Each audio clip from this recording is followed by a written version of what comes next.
જુઓ ને તો 10 તો કોમન આંકડો છે. 18 દિવસ જવાબ તમારો તો જ આવે. 18 દિવસ સુધી કામ કરે તો રોજનું મહેનતાણું ગુણ્યા 18 બરાબર કેટલા થાય? 19,250. આવું કઈક સેટિંગ થાય? 18 એટલે અહીંયા 9 છે તો આમાંય 9 થવા જોઈએ. 9 ને 10 ને 2 12 ને 5 17 નથી થતા, એટલે હું ચોક્કસપણે કહી શકું કે આ જવાબ તો નહીં જ આવે. એવી રીતે જો અહીંયા હું 14 મૂકું, 10 ને હું એટલા માટે ટચ નથી કરતો કે 10 તો બધે હોય. 14 મૂકું તો આમાં 7 છે તો આમાં 7 હોવા જોઈએ. 7 દૂ 14, 7 7 49, 7 5 6. તો બસ કાંઈ ન કરવું હોય તો આ 14 દિવસ સીધો જવાબ તમે મૂકી શકો છો. કાંઈ ન કરવું હોય તો સીધો 14 દિવસ જવાબ તમે મૂકી શકો છો. થઈ એક મેથડ. હવે લઈશું મેથડ નંબર 2. મેથડ નંબર 2 માં તમે મને કહો કે 3 પુરુષ અને 4 સ્ત્રી, 4 વુમન 7 દિવસમાં 4,200 રૂપિયા કમાય છે. 7 દિવસમાં એટલે રોજના 600 રૂપિયા કમાય. હવે પ્રશ્ન શું છે? 7 પુરુષ છે અને 9 વુમન છે, બરાબર છે. રોજના કેટલા કમાય? આપણે ખાલી મોટો અંદાજ મારીએ તો આના કરતા આ વસ્તી જુઓ, ડબલ થી એક પુરુષ વધારે છે અને ડબલ થી એક સ્ત્રી વધારે છે. આવું કહી શકાય ખરું? તો આના 600 રૂપિયા છે તો આનું રોજ 1200 રૂપિયા થાય. આવું કહી શકાય? 1200 થી વધારે થાય. હવે બીજું, આનો ત્રીજો ભાગ વધારે છે, આનો ચોથો ભાગ વધારે છે, તો આનો ત્રીજો ભાગ તો એટલીસ્ટ વધારે હશે. તો બીજા 200 રૂપિયા તમે સીધા ઉમેરી શકો.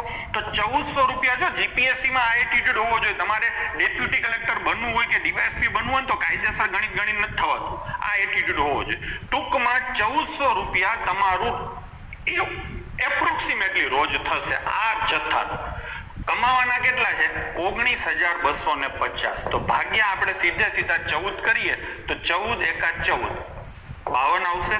14 તેરી 42. ટૂંકમાં 13 પોઈન્ટ સમથિંગ દિવસ આવે. આ એપ્રોક્સિમેશન કર્યું છે. તો 13 પોઈન્ટ સમથિંગ એટલે 14 દિવસ લો થઈ ગયું કે નહીં? અને કાયદેસર દાખલો ગણવો હોય કે જે ગણાય નહીં આ પરીક્ષાઓમાં, જો કાયદેસર ગણવો હોય તો કાયદેસર હું તમને બતાવી દઉં. જુઓ ભાઈ, 3 પુરુષ છે અને 4 વુમન છે. 7 દિવસમાં 4200 એટલે રોજના 600 રૂપિયા. 11 પુરુષ છે અને 13 વુમન છે. 8 દિવસમાં કેટલા છે? 16,600 એટલે 200 300 2150 રૂપિયા. 2150 નહીં, 2075 રૂપિયા આવે. લો થઈ ગયો. હવે આને તમે લોપનો નિયમ વાપરો, બરાબર છે. ચલો આ ઇક્વેશન ને આપણે કેટલાથી ગુણશું? 11 થી.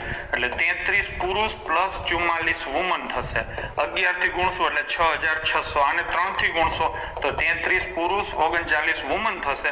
3 થી ગુણો તો 225, 6,225 થશે. હવે આમાંથી આને તમે માઇનસ કરો તો 5 વુમન બચે છે. 600 માંથી 200 જાય તો 400, 375 રૂપિયા થાય.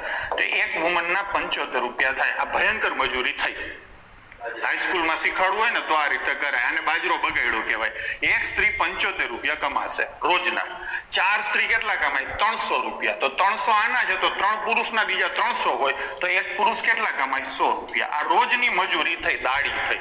ખરેખર તો આ અસમાનતા કહેવાય. સ્ત્રી અને પુરુષના રોજ હરખા હોવા જોઈએ. પેપર સેટર છે એ જેને કહેવાય ને કે ઇક્વાલિબ્રિયમમાં માનતો નથી.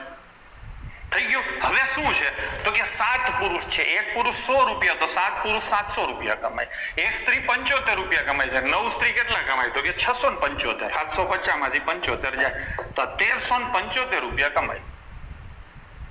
કેટલા રૂપિયા કમાવાના છે તમારે? 19,250. તો ભાગ્યા શું આવે? 1375 થશે કે નહીં? તો 1375 25 ભાગું તો 13 ચોક 52 ને 3 55. 25 ભાગું તો 25 + 175, 25 લો થઈ ગયો. હવે 11 ભાગું તો શું આવે? 70. 11 ભાગું તો 5 અને 5 ભાગું તો 14. આ ભવ્ય પ્રોગ્રામનું આયોજન કર્યું કહેવાય. તો જવાબ આવી ગયો. મેં તમને 3 રીતે દાખલો ગણાવ્યો.